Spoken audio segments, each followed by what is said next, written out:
Modelo de la doble hélice del DNA. El descubrimiento del DNA no fue llevado a cabo realmente por Watson y Crick en la década de los 50, sino por el biólogo suizo Friedrich Miescher casi un siglo atrás. Debido a que su padre y su tío eran médicos de prestigio y profesores de anatomía y fisiología, las visitas de científicos eran frecuentes en su hogar. Las apasionadas discusiones brindaban al joven Miescher la oportunidad de acceder a una gama muy rica de ideas científicas. Ese ambiente hizo que Miescher desarrollara un profundo interés por las ciencias naturales.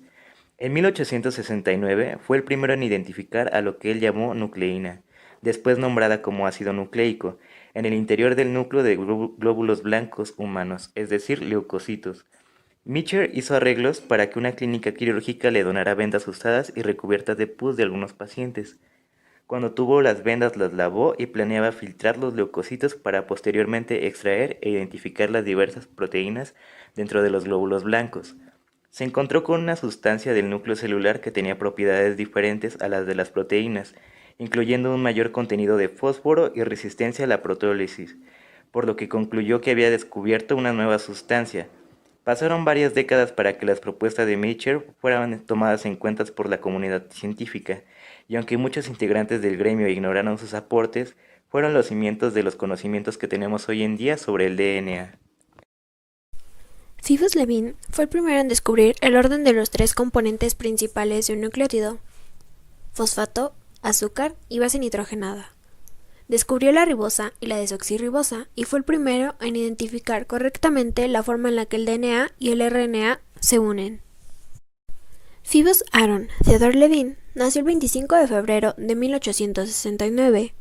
Fue un bioquímico ruso-estadounidense que estudió la estructura y función de los ácidos nucleicos.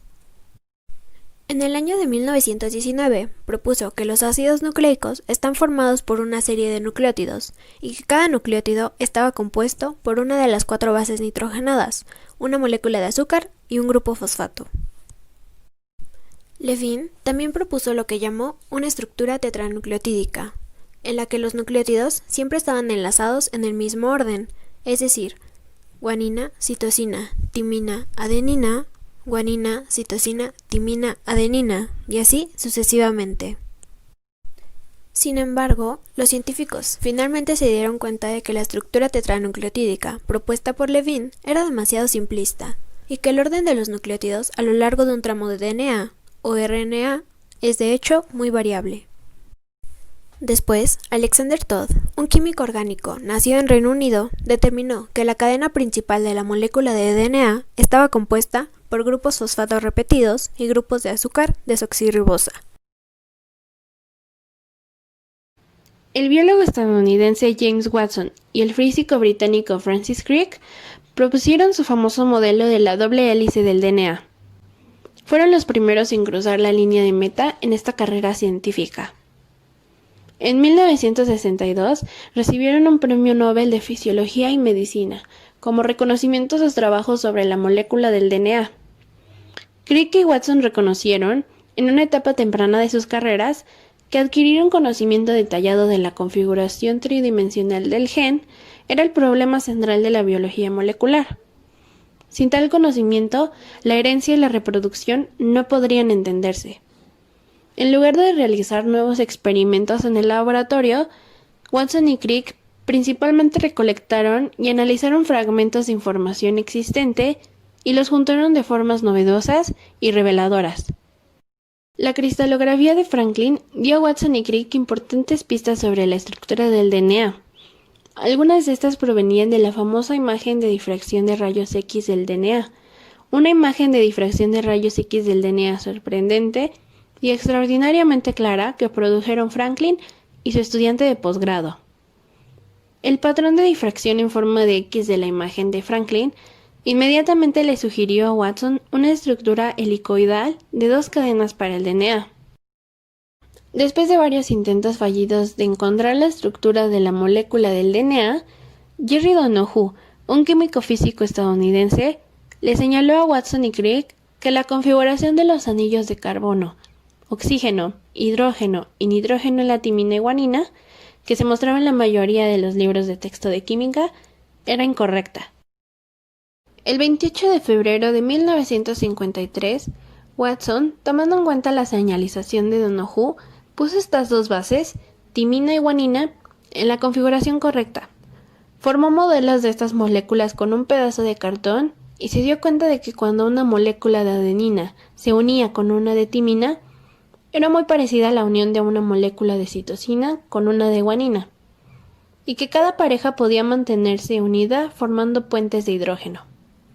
Y así, no solo las bases complementarias encajaban ahora perfectamente, es decir, A con T y C con G, con cada par unido por enlaces de hidrógeno, sino que la estructura también reflejaba la regla de Chargaff.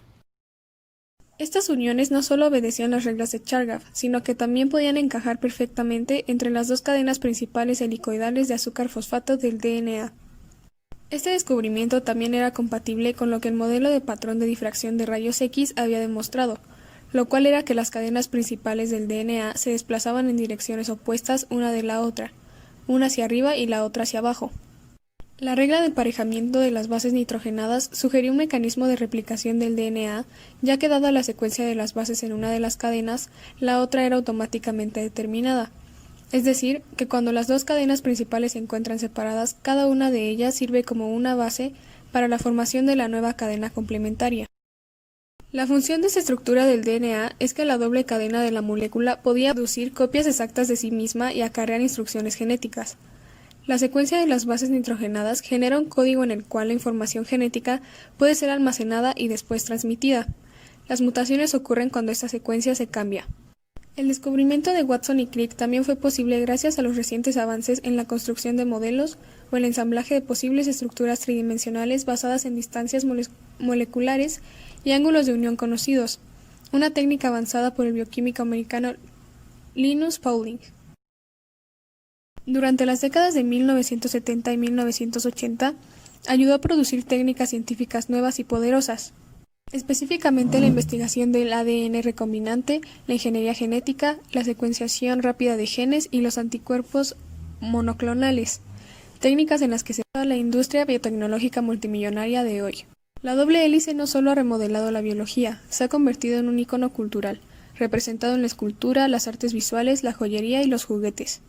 Podemos decir que James Watson y Francis Crick fueron los primeros científicos en formular una descripción acertada del complejo molecular de la estructura de la doble hélice del ADN.